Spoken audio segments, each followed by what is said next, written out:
Devo dire che per iniziare la stagione 2018-2019 di Target con la prima puntata ci siamo collocati veramente bene nel calendario, manco farlo apposta, proprio inseriti all'interno degli angeli custodi e dei nonni e San Francesco, il patrono d'Italia. Proprio una bella collocazione, insomma, avere alla destra e alla sinistra queste due grandi figure mi riempie di orgoglio e sicuramente mi dà più sicurezza. Iniziamo la nuova stagione di Target, non so se è la 10ª o la 11ª, ormai non li contiamo più perché per noi ogni puntata è come se fosse la prima, perché mettiamo sempre lo stesso entusiasmo, lo stesso impegno, gli ospiti magari si alternano, a volte erano già venuti in altre precedenti trasmissioni, ma sicuramente lo spero per cercare di prendere il maggior numero di interesse per voi, i nostri affezionati telespettatori. Come al solito ci vedete sul digitale terrestre, l'LCN 92 in tutta la Sicilia e parte della Calabria meridionale, e poi naturalmente con lo streaming sul nostro sito www.televideoagrigento.tv negli stessi orari programmati del digitale terrestre, quindi in prima serata il mercoledì alle ore 21 e poi a seguire nelle repliche durante la settimana, e poi con una finestra dedicata dove mettiamo tutte le puntate di Target. La stessa cosa sul nostro canale YouTube, quindi insomma non vi diamo proprio spazio e non vi diamo, come si dice a Parigi, a calunnia di non vederci, perché proprio lo potete fare in qualsiasi modo e in qualsiasi ora per voi più consona. Iniziamo questa nuova stagione ripercorrendo per grandi linee quello che è il format della nostra trasmissione, è un format vincente, ci danno ragione gli ascolti, allora perché cambiarlo? Innanzitutto grazie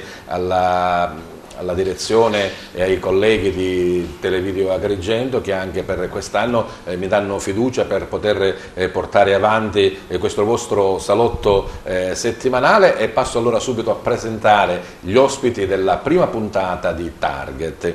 Iniziamo dalla mia sinistra, lo dicevo, gli angeli custodi, il nonno da qualche anno, ufficialmente anche in Italia, la festa dei nonni, lui è il promotore, il nonno d'Italia, Enzo Vella. Continuiamo con una giovane promessa della poesia, insomma, dello scrivere, ha già pubblicato un libro, una raccolta, ce ne parlerà, lei è Miriam Di Naro. Andiamo avanti, un po' di politica e di amministrazione c'è sempre, anche nei toni naturalmente pacati e distesi di Target. Proprio all'inizio, mentre ci organizzavamo per la puntata, dicendo che lui è Giuseppe Dorsi, assessore al Comune di Palma, gliel'ho detto: ma chi te l'ha fatto fare? Ora ce lo dirà lui, insomma, il perché di questa scelta. Gradito ritorno sotto varie forme, Enzo Abate, insomma un posto riservato sempre a Target per l'occasione, nella qualità di direttore organizzativo dell'Orchestra Filarmonica e Coro della Fondazione Teatro Luigi Pirandello di Agrigento. Ci ha portato, non tutta l'orchestra, magari la vedremo tutta l'orchestra in un filmato, una delle componenti dell'orchestra, lei è Giusy Danna ed è una violinista. Parleremo anche di cooperazione con il coordinatore regionale di Lega Coop Sociali, Giuseppe Fiolo. Buonasera. Buonasera. E allora, dicevo, Enzo, volevamo tutta l'orchestra filarmonica, ma tra orchestra e coro siamo 100 elementi, insomma, non potevamo ospitarvi sicuramente. E quasi più di 90. Ah, ecco. Sì. Praticamente io dico sempre che nulla accade per nulla. L'anno scorso c'è stato questo grande amore, è nato questo grande amore tra me e l'orchestra, casualmente ascoltata a Siculiana, proprio durante le festività di Natale, e lì è scoccata questa scintilla. Non raccontarci tutto, No, da Demetra a Filarmonica. E proprio questo è stato il passaggio che poi ha fatto la trasformazione, perché dopo che appena li ho ascoltati, li ho sentiti suonare, dico: questo devono diventare orchestra e coro del Teatro Pirandello, e quindi chiaramente lì ho cominciato a lavorare affinché questo sogno potesse realizzarsi. Bene, illustrerai anche di tutto questo passaggio, no, insomma, certo, che sicuramente non toglie niente di importante alla Demetra, anzi la arricchisce.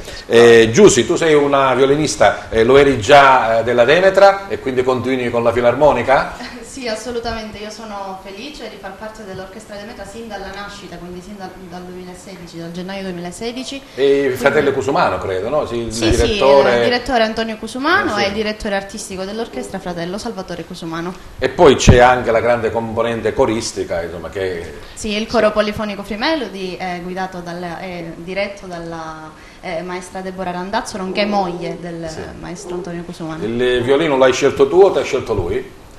Ma diciamo che è stata un po' una scelta reciproca, perché questa è una scelta reciproca che è avvenuta un po' per caso.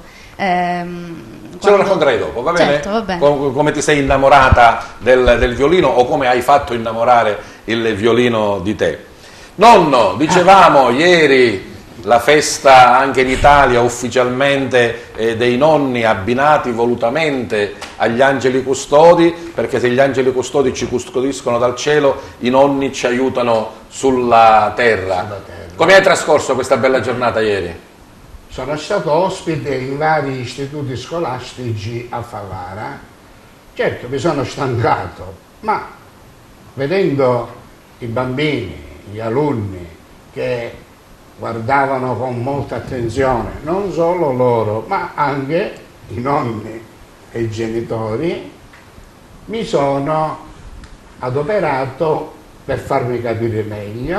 Ho usato questo pezzo di artiglieria. Oltre che nonno sei anche uno strumentista virtuoso, sì, di Marranzano. Perché io quando avevo circa 18 anni facevo parte del gruppo folcloristico Valdagragas, il cui primo presidente è stato il professore Re Capriata. Bene, poi ci racconterai, anzi rinfrescherai la memoria ai nostri telespettatori di come nasce la festa del nonno. Conosciamo anche Miriam Dinaro, giovanissima, appena 17enne credo, vero? Sì. A febbraio 18. Siamo dove? Al liceo di Favara? Al liceo statale Martin Luther King, l'ultimo anno a Favara. E naturalmente oltre che essere studentessa sei anche poetessa, o questo appellativo è ancora un po' troppo grosso, che dici? Forse ad oggi ancora è un po' grosso, un po' prematuro, ecco. Però un libro di poesie lo hai scritto, no? Lo hai già presentato ufficialmente, sì. È stampato da una ottima casa editrice. Sì, la Publisfera Edizioni a Cosenza è stato pubblicato. Questo è il percorso del cuore, ne parleremo con Miriam Dinaro, insomma, quali sono le componenti di questa tua poesia, le ispirazioni e anche un po' l'impressione che hanno avuto i cittadini di Favara quando hai presentato il libro al Castello, mi sembra, sì, vero? Sì, al Castello Chiaramonte. Bene, allora Giuseppe Corsi, chi te l'ha fatto fare? E chi me l'ha fatto fare? Intanto vi ringrazio per avermi invitato qui alla prima puntata di Target, sono veramente onorato.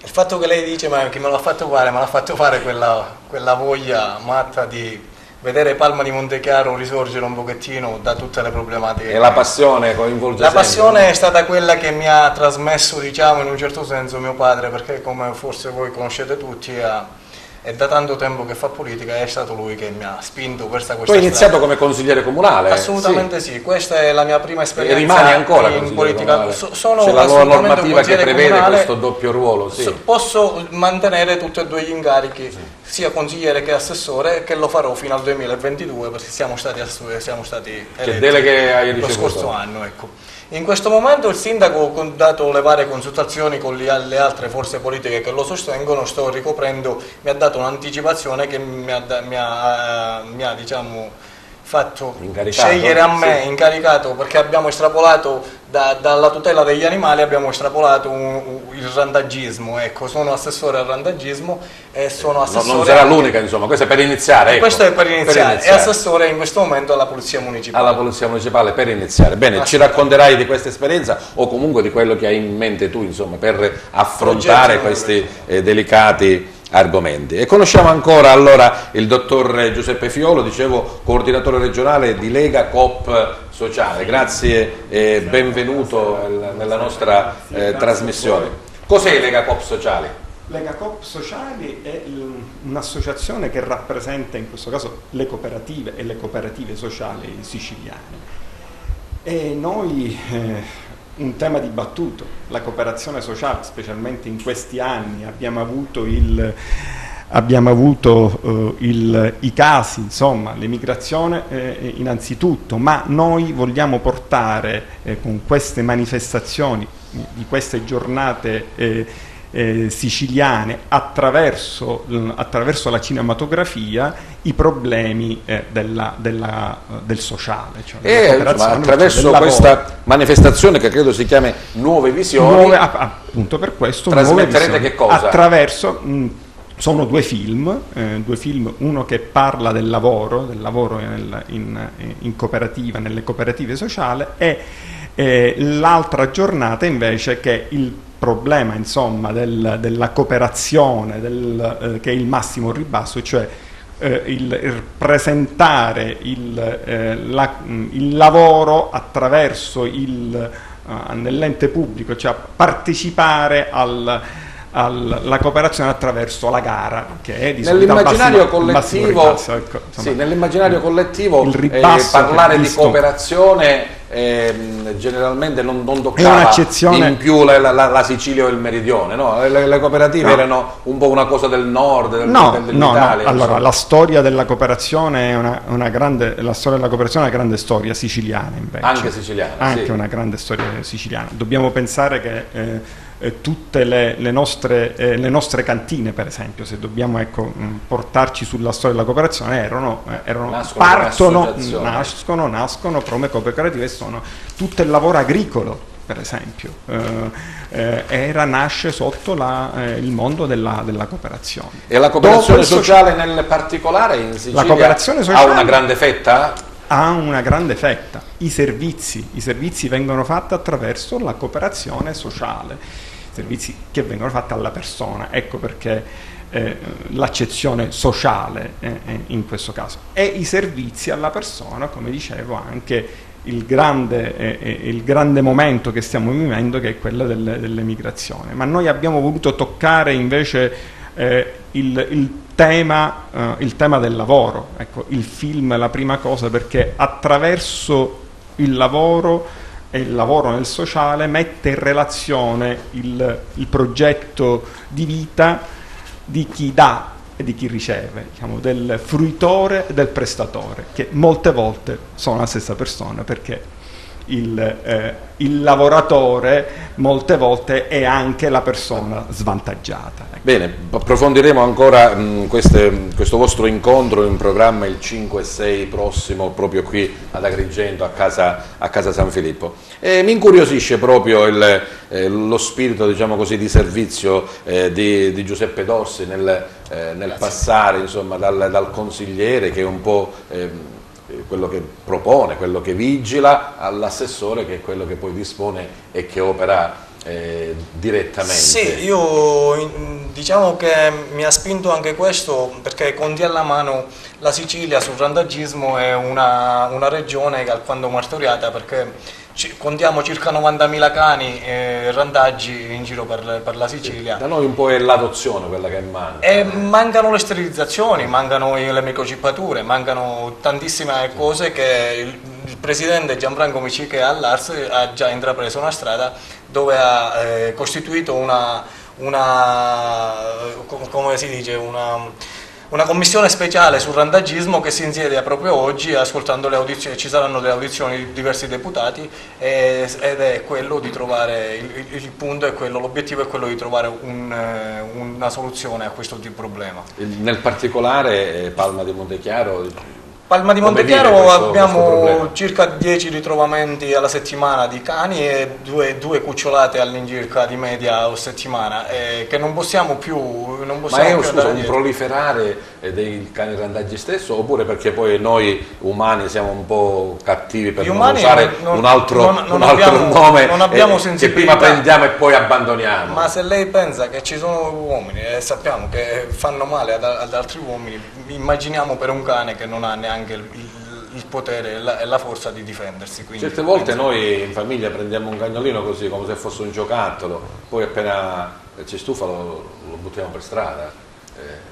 Ma è sbagliato tutto il sistema, perché guardi, oggi sono stati rimessi sulla strada nel nostro paese 12 cani che erano stati prelevati 20 giorni fa soltanto perché li hanno sterilizzati, microchippati e così, allora li rimessi di nuovo sul territorio, quindi il randagismo così non potrà mai essere risolto, Certo. già il problema. Quindi, siccome già stiamo lavorando sulla nuova legge, oggi già si è insediata la nuova commissione speciale, diamo un po' di tempo al nuovo governo regionale che è tantissimo impegnato, anche perché il presidente Musumeci è un animalista ad hoc, quindi penso che avrà un occhio di riguardo per questi amici a quattro zampe che soffrono in mezzo alle strade. Bene, non è realtà difficile Palma di Montechiaro o si va un po'... È una realtà difficile da sempre, ma perché ci mancano quelle piccole cose che ci permettono di stare bene, tipo l'acqua. È un problema che... non parlarmi di acqua, guarda che è un problema, qui ad Agrigento c'è una realtà diversa, c'è privata, noi abbiamo la gestione pubblica, quindi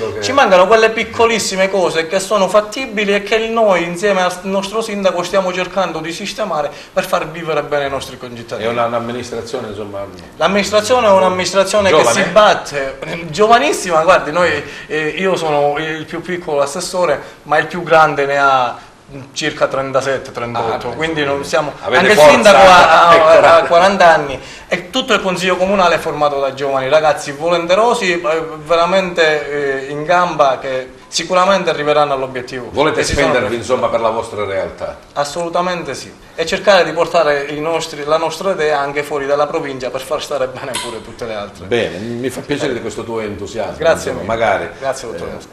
Andiamo avanti. Enzo Bello, allora vogliamo tornare un po' indietro nel tempo e ripercorrere un po' questa strada che ti ha portato a diventare il nonno d'Italia? Sì, andiamo nel lontano 2001. Io facevo il maestro di scuola elementare, allora noi come tema di sviluppo del programma prendiamo degli argomenti iniziali, la vendemmia, poi i morti, poi il Natale, poi viene per esempio la festa dei papà, quella della mamma. Io, che mia figlia si stava per sposare, ho pensato, ma allora sposandosi mia figlia, se le cose vanno come la natura diventerò nonno, potrei diventare nonno. E quindi mi viene in mente che mi sembrava facile. Invece poi, vedendo su internet cosa fare, bisognava raccogliere 500.000 firme come un referendum. per proporre la legge. Per proporre la legge, no, io mica posso spendere fisicamente ed economicamente a sopportare questo. E l'altra strada qual è? Quella di dare incarico a un parlamentare romano di presentare un disegno di legge. Come si fa che dopo 2 giorni in via Atenea ad Agrigento incontro il senatore Lillo Sodano? Fate. Sì, Enzo che si fa, dice, se lei avesse bisogno di una cosa, ci parla, ho questa idea. Lui, attratto da questa bella idea, piglia l'agenda, la penna, Enzo Vella, festa dei nonni. Ci penso io. Effettivamente, da una cosa che sembrava uno scherzo, Ne è nata una legge. ne è nata la legge numero 159, pubblicata sulla Gazzetta Ufficiale il 31 luglio 2005, e guarda caso io, che ancora non lo ero nonno, divento nonno il 24 marzo 2005 e la decorrenza è stata il 2 ottobre 2005. Subito, diventi nonno e ti hanno fatto la legge, la festa. Una cosa che Lillo Sodano dice, ma che ti facci sti conti a tavolino? Una bella soddisfazione però Enzo, cioè questo di aver portato al riconoscimento ufficiale una delle componenti sociali veramente più importanti, quella dei nonni, insomma, Sì. che a volte sono più importanti del papà. 2 mesi fa ho ricevuto una lettera del Presidente della Repubblica che, conosciuto questo argomento, mi vuole conoscere. Però è assillato da questi problemi politici che non trovano soluzione, cioè appena si calmeranno le acque faremo in modo di incontrarci di persona, così chiariamo alcune cose. Bene, grazie Enzo di questo tuo interessamento, continueremo ancora a parlare dei nonni, perché vorrei adesso passare così, insomma, un breve cenno con Miriam Dinaro su come tu nasci poetessa, perché generalmente una ragazza a 17 anni, c'è Facebook, Instagram, ci sono tutti questi social network che insomma ci tartassano, tu invece pensi alla poesia e a scriverla. Come nasci poeta? Ecco. Agganciandomi sempre al discorso dei nonni, diciamo, l'amore per la poesia me l'ha trasmessa mio nonno. Quando ero piccolina, avevo circa 7 anni, insieme a lui attuavo un laboratorio di poesia. Lui purtroppo non ha potuto, diciamo, continuare gli studi perché magari a quei tempi non era per tutti possibile, e quindi lui teneva al fatto che appunto io un giorno dovessi, diciamo, scrivere, dovessi fare qualcosa. E allora mi faceva scrivere da piccola, mi portava delle poesie e me le faceva commentare.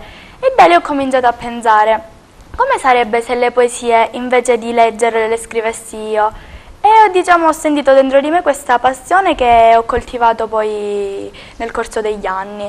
La poesia come nasce? Da un sentimento, da una visione, da uno stato d'animo? Nasce appunto da uno stato d'animo, infatti tipo le poesie dedicate a mio nonno le ho scritte quando lui è morto per metabolizzare appunto la sua perdita. Lo pensavi, allora hai trovato le rime giuste, le parole giuste per ricordarlo? Sì, perché diciamo lo sentivo più vicino, anche se appunto non era più presente. Mentre altre poesie, ad esempio quelle riferite all'amore, riferite anche all'amore per la famiglia, per la patria, sono poesie, diciamo, che scrivo in determinati momenti in base a come sento, in base, diciamo, all'argomento che mi ispira in quel momento. E queste poesie non hai voluto tenerle per te, le hai voluto insomma, pubblicare, e hai trovato anche una bella casa editrice che lo ha fatto. Sì, è iniziato, diciamo, tutto per caso. Io ho fatto un concorso a Cosenza, si chiamava Voli del Cuore, e lì ho conosciuto il signor Benito Patitucci, che è membro dell'Accademia Cosentina. E diciamo è rimasto colpito, diciamo, dalle mie poesie, e mi ha detto: Miriam, quando un giorno appunto avrei scritto più di una poesia, che ne diresti se appunto me la mandassi e io vedo appunto di pubblicarla. Io sinceramente in quel momento ci credevo e un po' non ci credevo, perché diciamo quando non l'ha detto così tanto per... No, ma più che altro quando, diciamo, hai davanti un sogno che poi si realizza, pensi ma si è realizzato veramente? Quindi non ci credevo. Però poi, diciamo, ho inviato le poesie e ho visto che nel giro di una settimana hanno già pubblicato tutto.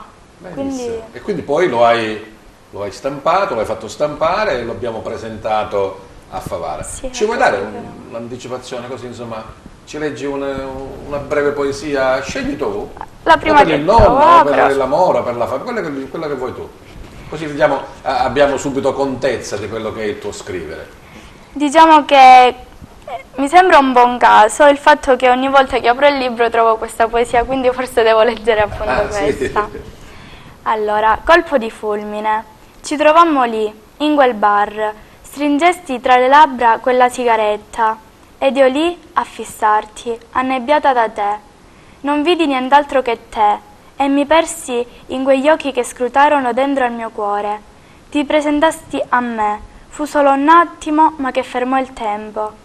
Quel sorriso mi accarezzò l'anima, mi ci persi e non capii più niente. Riuscii, ma non riuscii a razionalizzare quel fuoco che mi persuase ad ogni sorriso che mi donasti. Non ci fu alcuna risposta, perché nell'amore non c'è alcuna domanda. Fui tua già da quando mi guardasti, perché già da lì io t'amai e tu m'amasti. Che colpo di fulmine. Questa è una cosa reale? Sì, è una cosa reale. Bravo. E lo hai dedicato al fidanzato allora? Bravo, hai visto? Complimenti, brava Miriam.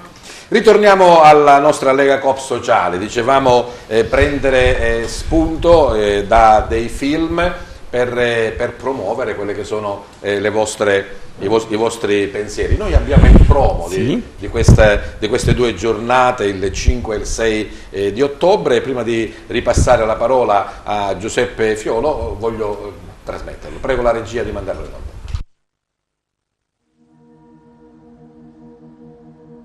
Ha detto un affare per la mia cooperativa. Guardi che veramente... vi offriamo dei soldi.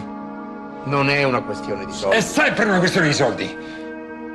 Questo non è un gioco, questo è il lavoro.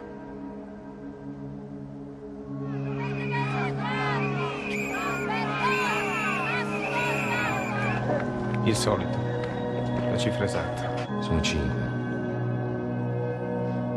Le gare che vi ha fatto vincere, non 4. Io non ho mai detto che se perdiamo questa gara andrà tutto bene. Anzi, sarà un bel casino. La gara è stata vinta da...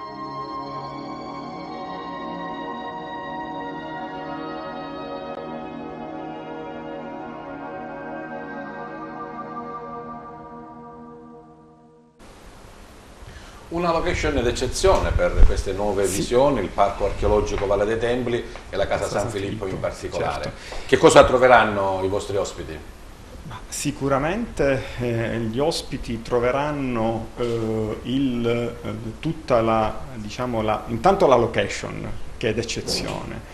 Per noi è fondamentale che anche in Sicilia e al sud si parli di lavoro e anche in Sicilia si parli del problema che è delle gare fatte al massimo ribasso. Oggi il tema è dibattuto perché c'è una nuova legge, che è la legge del terzo settore, che un po' regolamenta tutto e nello stesso tempo andiamo più verso la coprogettazione. Questo è fondamentale per gli enti locali, non più il ribasso, ma tutto dovrebbe essere fatto attraverso un sistema di accreditamento con il pubblico. Ecco, la parte del film dove dicevo più ribasso, meno salario, in realtà non è così, ma sicuramente qualcosa, quando c'è una gara, specialmente quando si tratta di persone, perché il servizio è fatto alla persona, non si può accettare una gara. Come dicevo prima, è il progetto di vita che coincide con chi fa e con chi riceve. È chiaro che noi miriamo molto anche e portiamo avanti la coprogettazione con l'ente pubblico. Il lavoro è un lavoro che deve dare una soddisfazione nel durare, perché che cosa accade? Oggi il lavoro è un lavoro a termine, molte volte legato anche legato alla gara. Alla commessa, alla durata, insomma, di quello che è il servizio. Dobbiamo cercare invece il film dà un altro significato al lavoro, cioè il fatto che non sia legato alla volontà, sociale. La ragazza che nel film va verso, convince al padre, no, guarda, cerca di dare più significato a quello che facciamo noi, che invece di vendere il pezzo di non dare alla terra, che dopo era proprio servire anche se, perché se mi permette, ecco. È la tipologia del lavoro che forse richiede più attenzione, ecco, perché è un lavoro dedicato a supporto di persone, quindi proprio per questo. È chiaro, il mondo del sociale è sempre al servizio delle persone, perciò ha un'attenzione svantaggiate per vari motivi, ecco. La persona fragile, ma chi è oggi la persona fragile? Oggi la persona fragile è anche quello che è senza lavoro. Perciò per questo dico coincide il progetto di vita ed è importante. Per questo oggi la cooperazione sociale ha un ruolo importante e per questo noi lo vogliamo mettere al centro attraverso la cinematografia, ecco. Chi è invitato a venire a questa vostra... Allora, sicuramente il Presidente ci ha dato il discorso tecnico patrocinio, di addetti ai lavori, oppure... Il patrocinio no, è aperto a tutti, verranno gli esponenti del governo siciliano, verrà il Presidente Musumeci, verrà l'assessore al lavoro, la dottoressa Marilla Ippolito, verrà l'onorevole Lagalla che si occupa di formazione. È chiaro che è aperto a tutti, non solo agli addetti ai lavori, perché tutti siamo addetti ai lavori quando si parla di lavoro, ecco, e quando si parla di lavoro fatto verso il prossimo o verso il fragile. Ecco.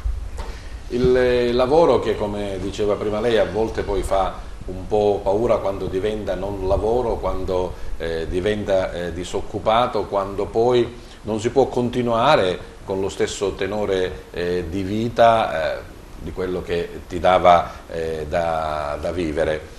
Questo svantaggio in Sicilia si avverte molto? Si avverte molto, tant'è vero che il processo anche culturale di Lega Coop Sociali, la nuova forma di lavoro, cioè il giovane, oggi lo dobbiamo orientare attraverso anche questa non nuova, perché la cooperazione sociale è vecchia, ma la forma del lavoro organizzato come servizio.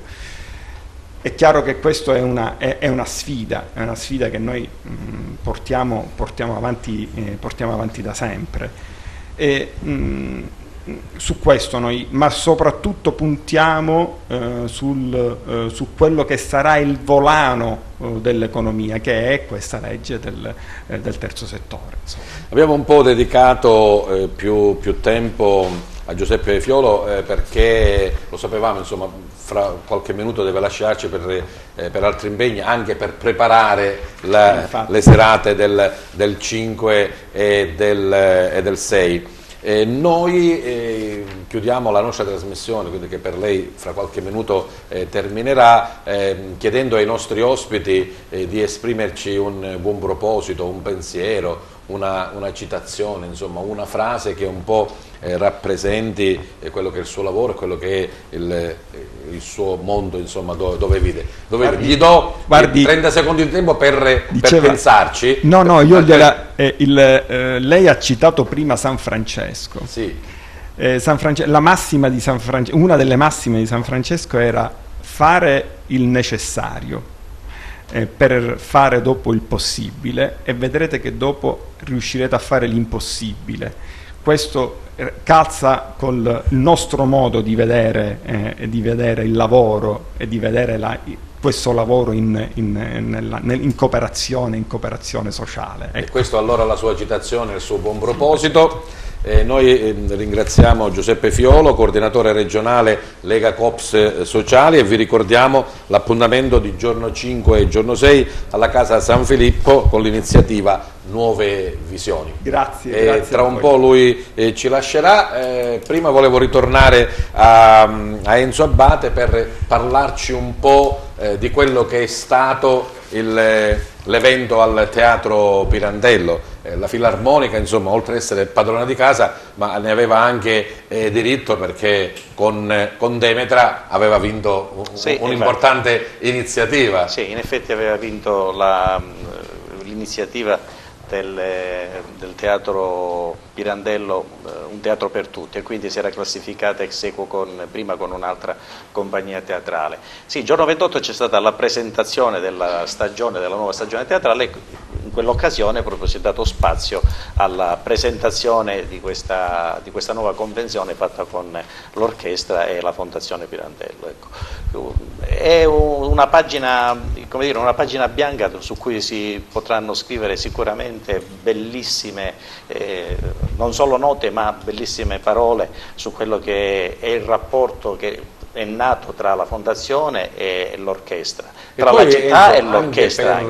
Per il genere, no? Sì, c'è certo. Un'orchestra immensa, sì, e un coro eccezionale all'interno di un Pirandello, insomma, si resta senza fiato. Sì, e in effetti, guarda, ascoltare delle musiche tipo, ecco, per tutte, il valzer del Gattopardo, in quel contesto, crea un'emozione, delle suggestioni che sicuramente ti lasciano così, ti fanno comprendere quanto è bella ascoltare quella musica in quel contesto. E a proposito, noi abbiamo proprio registrato questo valzer del Gattopardo, lo facciamo gustare anche ai nostri telespettatori e poi ritorneremo a parlare di questa importante iniziativa. Ci dovrai dire insomma qualcosa, quale sarà il percorso, insomma, non è che il Pirandello è l'inizio, non è, è proprio il primo passo. È il primo passo. Allora prego la regia del contributo video dell'orchestra filarmonica e del coro Fondazione Pirandello con il valzer del Gattopardo.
Bravi. Giussi, i violini in prima fila, insomma, è lo strumento principale, mi sembra di aver capito, no? Vabbè, il violino è un po' la voce femminile, no? Dell'orchestra, è uno strumento che sa essere aggressivo ma casto allo stesso tempo, per cui deve essere un po' la voce portatrice di un organico comunque così grande, ecco, che non nasce così grande, perché la Demetra quando è nata, e stiamo parlando del 2016, quindi del gennaio 2016, è nata con lo scopo di essere un organico che accompagnasse il coro Free Melody, che invece esisteva precedentemente già dal 2013. Per cui nessuno di noi si sarebbe immaginato che poi alla fine sarebbe diventato un organico così grande come invece oggi, che conta più di 90 elementi, insomma. Torniamo indietro nel tempo, come ti avevo annunciato prima, di questo colpo di fulmine, come ha descritto Miriam nella sua poesia, tra te e il violino. Che si è spiegato per prima? Ma chi si è spiegato? Non saprei, perché in realtà io avevo 12 anni quando ho cominciato a studiare, quindi sono passati ormai un po' di anni. È stata una scelta reciproca, nel senso che era uno strumento che da sempre mi aveva affascinato, ma non appena ho trovato l'occasione di cimentarmi nello studio di questo strumento, che è iniziata come comincia tutto, quasi per scherzo, quasi non mi sarei mai aspettata poi un giorno di arrivare a questo livello, di riuscire a suonare in uno dei più grandi teatri della regione, qual è il Teatro Pirandello, di uscire appunto in questo modo dalla provincia, dalla Ma il tuo è un mia percorso zona. di studi lavorativo o è un percorso di piacere? Ecco, No, è un percorso di studi lavorativo, nel senso che studio in conservatorio ormai da diversi anni e un giorno spero di arrivare anche oltre, diciamo. E poi dice uno per diventare medico, avvocato deve studiare 5, 6, 7 anni. Per diventare maestro di uno strumento ci vogliono almeno 10 anni di conservatorio. Almeno 10, se 10. non 12 o 13. Cioè due volte medico praticamente. 2 volte medico, esattamente. È uno studio diverso perché è un tipo di studio, diciamo, molto progressivo, molto tecnico, molto pratico, per cui a volte, diciamo, è un aspetto che viene quasi sottovalutato, lo studio di uno strumento, quando invece va ad impiegare anni ed anni di perfezionamento, di master, di studi diversi, insomma, di percorsi formativi. E dal punto di vista lavorativo offre buone possibilità? Ma offre buone possibilità nella regione e anche fuori, devo dire. Vabbè, l'Italia, si sa, è il bel paese, per cui sì, questo forse è uno degli aspetti che viene diciamo approfondito di più sotto questo punto di vista, e si cerca comunque di costruirselo un lavoro, e quando una passione così man mano può diventare un lavoro e si capisce che può diventare un lavoro, io penso che non ci sia felicità più grande comunque di questa.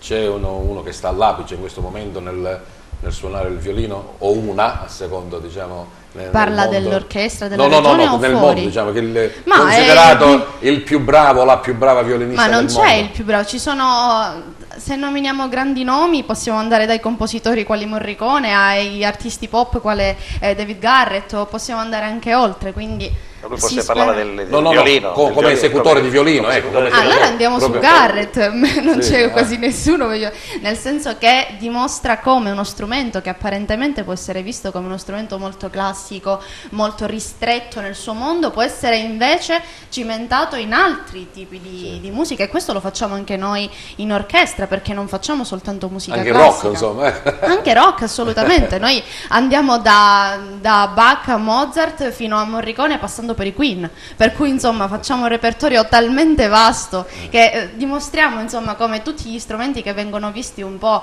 in un certo modo, in un certo ambito, possano in realtà essere sono molto versatili. Ecco, possono essere così versatili. Esatto. Ma c'erano dei gruppi rock che usavano anche il violino, per esempio la PFM Esatto. in alcuni anni fa usò il violino in alcuni brani, così come per esempio Ian Anderson dei Jethro Tull con il flauto traverso, che è uno strumento praticamente tipicamente classico, lo ha trasferito nel rock, quindi chiaramente c'è stata questa commistione che ogni strumento ha il suo valore. Ma poi io mi dipende ricordo che una volta dall'artista. ho intervistato a Milici e mi parlava dell'armonica a bocca, quando ha parlato con suo papà che diceva che voleva andare al conservatorio, insomma, a studiare, a fare, dice vabbè, è arrivato lì, dice che qual è lo strumento? Dici l'armonica a bocca, no, dice sì, lo strumento qual è? Dice, ma l'armonica a bocca, cioè, nel senso che anche questa piccola cosa può diventare grande. Sicuramente. E a proposito di cose grandi, Enzo, insomma, ne hai da lavorare allora per organizzare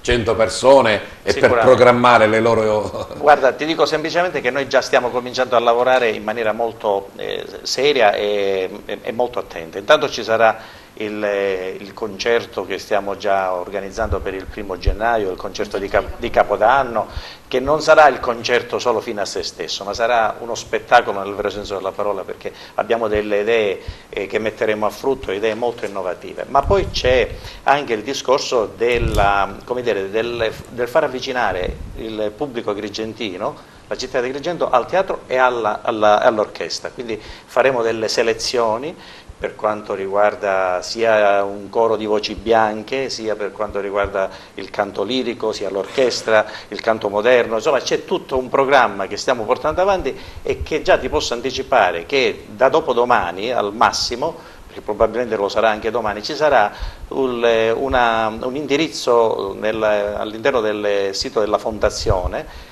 C'è orchestra e coro info @ fondazione teatropirandello.it, dove potrà scaricare un modulo per partecipare, da riempire, quindi rimandarlo via mail o consegnarlo direttamente alla biglietteria del teatro per chi vuole partecipare alla selezione per quanto riguarda l'orchestra, per quanto riguarda le voci soliste e il coro delle voci bianche. Le due cose camminano, ecco, non c'è rivalità tra coro e orchestra, no? Assolutamente, Vanno di pari passo. Assolutamente. No. Anzi, mi piace sottolineare un aspetto importantissimo che Giusy poco fa ha accennato.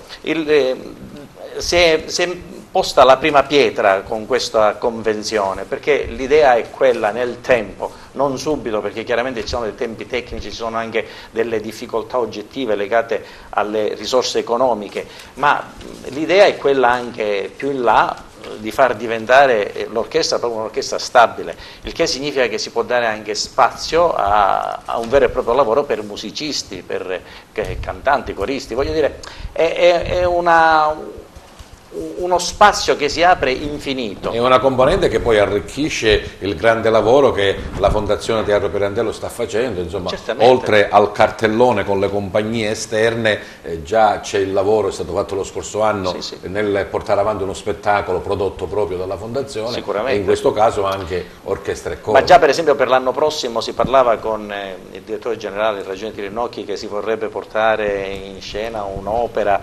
Chiaramente ci sono i costi, perché poi purtroppo bisogna scontrarsi con quella Sproniamolo qualche sponsor. Ma non è solo una questione di sponsor, quello è un discorso di grandi finanziamenti che c'è, perché realizzare un'opera costa tantissimo. Però noi stiamo camminando, facciamo la politica dei piccoli passi, che è quella che giustamente ci porterà avanti. Per esempio già c'è un approccio con le scuole dove noi cercheremo di invogliare i ragazzi con la presentazione di questi moduli, proprio per avvicinarli all'orchestra e al coro di voci bianche, che contiamo presentare al concerto di Capodanno. Bene, buon lavoro allora alla Filarmonica, avremo anche noi naturalmente modo di seguirvi passo passo, mi raccomando. Tutto merito comunque artisticamente bisogna riconoscere, il merito va immenso ad Antonio Cusumano, a Salvatore Diego, il fratello che coordina l'orchestra, a Deborah Randazzo che cura tutta la parte del coro, è responsabile del coro, persone di una grande... il piacere di presentare quasi insomma al debutto, ecco, forse persone di una grande il vero debutto al Teatro San Francesco di Favara, proprio con l'inaugurazione del teatro. Dicevo, persone di una grande sensibilità, di una grande correttezza, ma artisticamente eccellenti, quindi è un piacere lavorare con loro. Complimenti anche a Cusumano and Family. Ritorniamo a Nonno. Allora, Nonno, c'è stato l'ufficialità della festa, il riconoscimento proprio nel giorno del 2 di ottobre dei nonni con gli angeli custodi, e tu che cosa hai fatto? Allora, in giro per la Sicilia a sponsorizzare la festa? Desidero chiarire a chi ci ascolta che la data del 2 ottobre è stata scelta dal Vaticano perché in un primo momento il Vaticano, il segretario di Stato di allora, aveva designato giorno dei nonni la data dei nonni di Gesù, San Gioacchino e Sant'Anna, che è il 26 di luglio. Io a questa decisione mi sono opposto e magari un cardinale si è un po' indispettito e non per mancare di rispetto ai nonni di Gesù, ma eminenza, in Italia le scuole sono chiuse d'estate, quindi questa legge e la festa cadrebbe nel dimenticatoio. Dico, e mi dica, visto che lei è un insegnante, quando iniziano le scuole in Italia? Eravamo a Roma, a Vaticano. Italiano con l'Ellosodano, poi che siamo all'estero. E allora ci si guarda, da che c'è stata la rivoluzione dei calendari scolastici, diciamo che dal 15 di settembre in poi iniziano le scuole. È quello, è il periodo proprio. Allora dice, mi diano qualche giorno di tempo che mi studio il calendario. Infatti lui poi, dopo 4 giorni, telefonò a Sodano. Senatore, che ne pensa del 2 ottobre per i santi angeli custodi?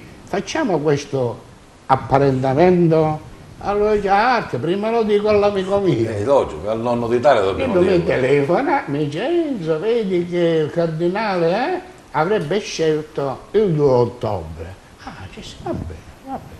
2 ottobre, i santi angeli custodi, facciamo questo avvicinamento. Nonni, angeli custodi dei nipotini. C'è qualche episodio bello che in questi anni ci puoi raccontare in giro per le scuole della Sicilia? Sì. Come ti accolgono, diciamo, i ragazzini? Io sono stato in nell'Agrigentino, poi Caltanissetta, mi hanno invitato a Messina, il rettore dell'università.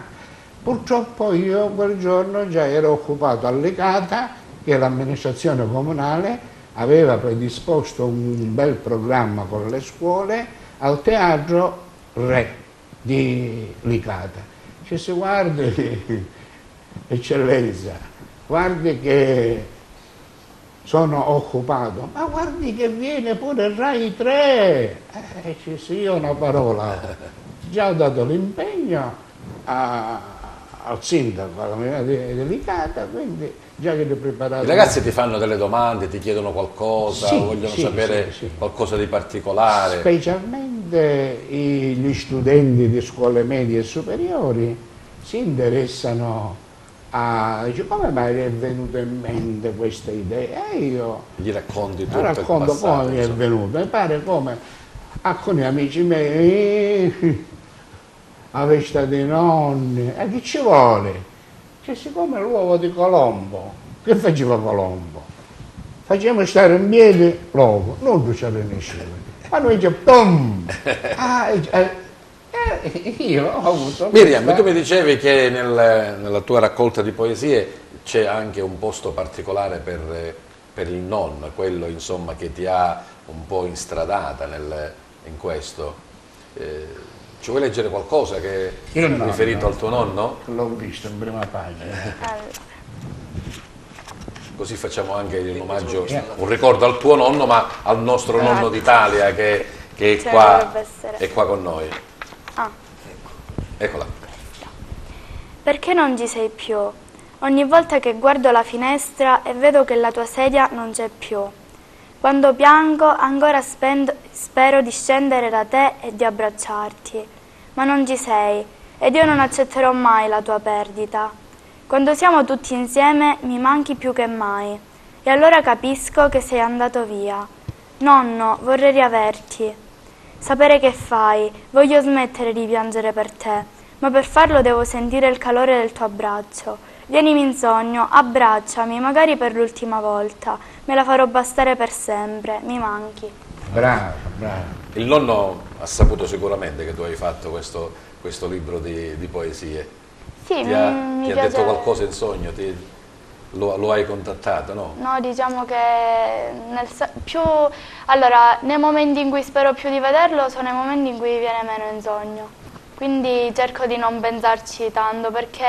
se ci pensi non viene. Sì, mi è successo in prima persona, quindi... Dicevamo che questo libro lo hai presentato al castello di Chiaramonte di Favara. Com'è stata la manifestazione? Sì, è stata una bella presentazione. Sono venuti appunto noti scrittori come Giuseppe Iacolino e Rosario Napoli ed è stata presente anche la mia docente Antonina Lombardo, il sindaco Anna Alba e diciamo il preside della mia scuola Salvatore Pirrera. È stato molto bello perché mi sono trovata circondata sia da persone che comunque fanno parte della mia vita ma anche da persone che alla fine io non conoscevo, quindi ho pensato che magari fossero veramente interessate per venire magari in un convegno organizzato da una persona sconosciuta. E a parte le poesie, Miriam Dinara a scuola com'è? No, non... Papà che dice la mamma? Dov'è? A posto? Sì? Per i voti diciamo che non posso lamentarmi. Ma non sei una secchiona, no? Ci sono anche momenti di svago, studio, diciamo tutto quello che fa una normale ragazza a 17 preferisco anni. Appunto prendere appunti a scuola in modo che magari arrivando a casa è tutto più facile, poi studio magari 2-3 ore al giorno, il tempo magari necessario.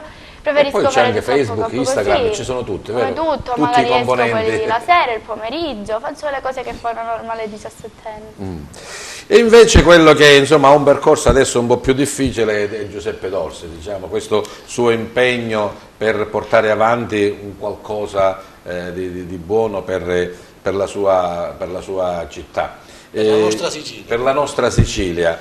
Ma al di fuori di essere consigliere e assessore, chi è Giuseppe Dorsi? Io ho lavorato fino a giorni fa insieme al presidente Miccichè all'Ars, sono stato un collaboratore suo personale ed è lì che ho intrapreso questa strada. Adesso sono stato chiamato, diciamo, con questi incarichi che danno a scuola. Da adesso fino al 30 giugno ho avuto un incarico annuale perché sto facendo... Un precario allora? Un precario, ma nella vita siamo... Vabbè, si inizia così veramente. Ma non è che si inizia, poi si muore pure precario, perché ormai il precariato è... Ultimamente siamo tutti esatto, precari. siamo tutti precari, quindi... Come vanno le cose? Ecco. Ma papà ti ha invogliato a fare questo percorso Padre politico amministrativo o anche lui ti ha detto... Non è che mi ha invogliato a fare politica, perché...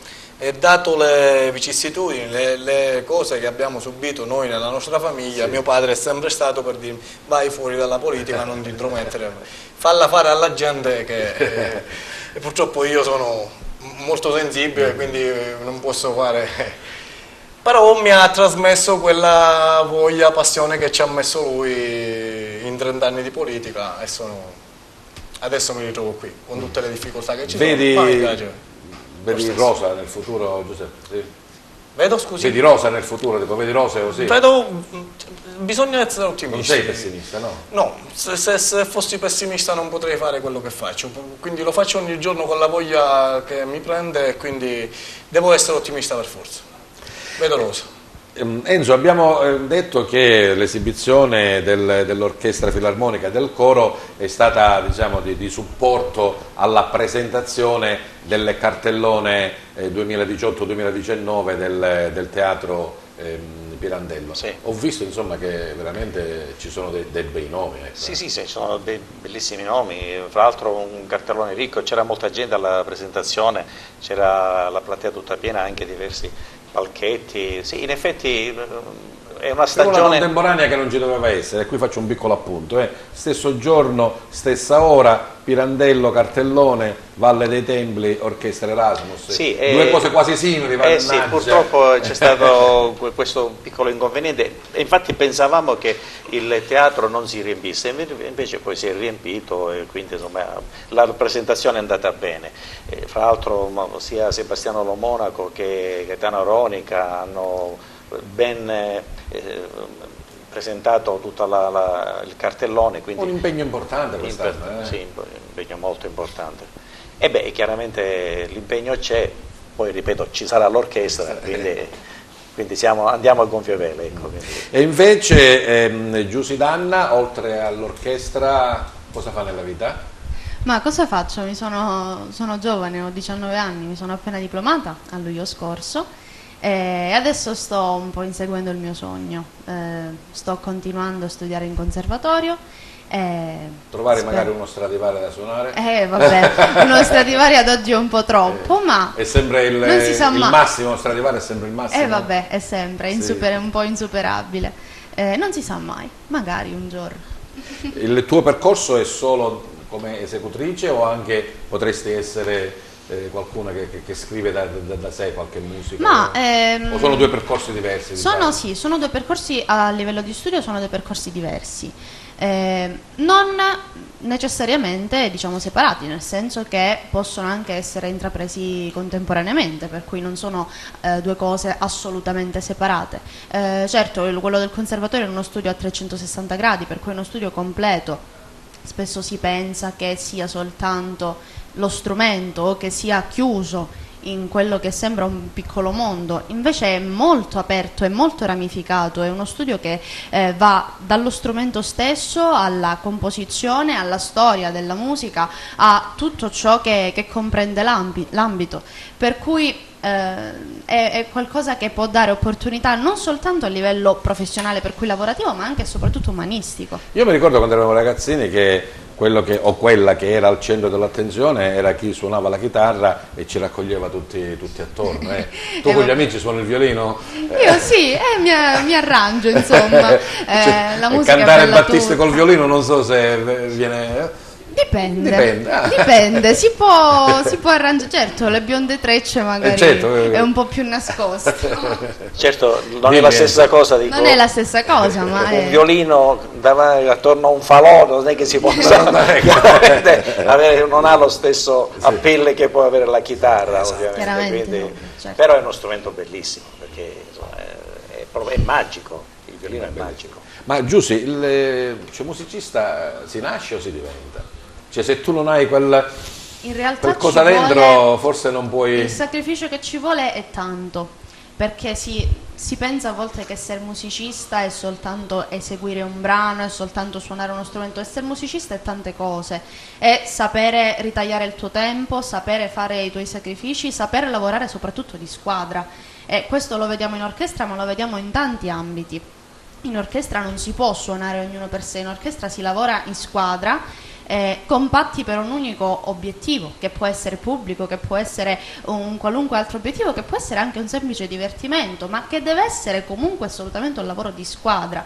E il lavoro di squadra io penso che si impari soprattutto con la musica, per cui lo studio della musica non deve essere visto soltanto come come un extra, oppure come faccio questo perché dedico la mia vita a questo. Lo studio della musica può essere anche accompagnato a qualunque altra cosa, può essere anche soltanto una passione che comunque aiuta a crescere, soprattutto per i bambini, insomma, ma anche per chi è più grande. Io lo posso dire per esperienza. È importantissimo quello che ha detto, perché la musica socializza, la musica aiuta a stare in comunità. E per questo la fondazione vuole essere proprio un elemento coagulante, aggregativo, no? È un elemento aggregativo. Bravo. Infatti il fatto di far avvicinare tanti giovani che magari vorrebbero avvicinarsi a un organico così importante come quella dell'orchestra e del coro della fondazione, ecco, lì possiamo lavorare affinché questo possa realizzarsi e quindi anche creare nuove forme di aggregazione in città. Miriam, oltre a questo tuo volumetto già edito e pubblicato, la penna o il computer continua a scrivere? Sì, diciamo che scrivo spesso, quindi ho in progetto già di farne un secondo, solo che in questo momento magari non ho le idee chiare sul titolo, sulla struttura. Ma sempre dal punto di vista di poesia oppure... E questo diciamo che già ho qualche appunto messo da parte, ed è sia da parte, è sia un romanzo e un altro riguarda le poesie, quindi devo schiarirmi le idee, però comunque un secondo volume ci sarà. Devo decidere poi quale pubblicare tra i due che sto preparando. E la politica come papà, niente? No, la politica è un concetto che mi sta a cuore, infatti ne ho parlato anche in due delle mie poesie, perché è un'altra delle mie passioni. Dicevo politica perché non la conoscesse, perché Miriam è la figlia del presidente del Consiglio Comunale di Favara, quindi diciamo che sì, mio papà mi ha trasmesso Gli rubi il posto a papà? Io gliel'ho detto, perché non se ne vorrei andarci io, però che i tempi sono difficili. Ancora sei quindi... giovane, sei ancora non fin voti. Da bambina lo dicevo che... di avere questo sogno, questo desiderio di essere un giorno magari membro dell'amministrazione comunale, perché appunto mio papà mi ha sempre trasmesso questo, perché io nei lavori che fa mio papà, io non voglio giudicare nessun altro politico, però nei suoi lavori vedo la trasparenza e la voglia di fare veramente del bene. Sei critico con lui? Quindi critiche costruttive, come lo è anche lui con me, perché le critiche finché sono costruttive va bene. Certo, aiutano sicuramente. Sì. Allora Totò, mi raccomando, fra un po' ti leva il posto. Bene, siamo arrivati quasi alla fine, sì, praticamente anche la prima ora di Target, la prima puntata è andata via discorrendo, insomma spero che abbia riscontrato il vostro consenso e la vostra approvazione. Abbiamo già salutato Giuseppe Fiolo, coordinatore regionale di Lega Coop Sociali, e adesso salutiamo e ringraziamo gli altri nostri ospiti che, come ho detto prima e come ripeto, il vostro saluto deve essere sempre un po' particolare e non il semplice grazie e arrivederci, ma insomma voglio e spero che lo fate con una citazione, con una frase, con un pensiero, insomma, con qualcosa che deve essere rigorosamente positivo, perché noi qui, caro Assessore, il nostro bicchiere, anche se non c'è, è sempre mezzo pieno. Quindi, diciamo che questo è il sale del nostro concetto di target. Grazie della presenza e della partecipazione a Enzo Vella, il nonno d'Italia. Il tuo saluto, Enzo. Allora, io auspico a tutti i miei colleghi nonni e a chi non lo è lo potrà diventare, di vivere a lungo accanto ai nipotini. Grazie a Miriam Dinaro, novella e bravissima poetessa. Io ringrazio appunto voi per avermi ospitata e volevo appunto concludere, diciamo, questo percorso facendo riferimento ad una frase che disse, diciamo, Foscolo, dicendo che la poesia, diciamo, è immortale, è tutto quello che rende immortale l'uomo. Per questo, diciamo, io studiando Foscolo ho trovato ancora più voglia di scrivere, e poi volevo fare un invito, diciamo, a tutti i giovani di lottare per i propri sogni, perché ovviamente è difficile, però magari poi arrivare ai traguardi è bello, magari gustarsi i traguardi e più pensare difficile e più soddisfazione si ha, sì. Poi, è vero? Grazie della presenza e partecipazione a Giuseppe Dorsi, assessore al Comune di Palma di Montechiaro. Grazie a voi, spero di ritornare un giorno. E ritornando al discorso del randagismo, dico che non farei altri ciò che non vorresti fosse fatto a te, quindi basta con gli avvelenamenti, basta con gli stermini dei cani, basta randagismo.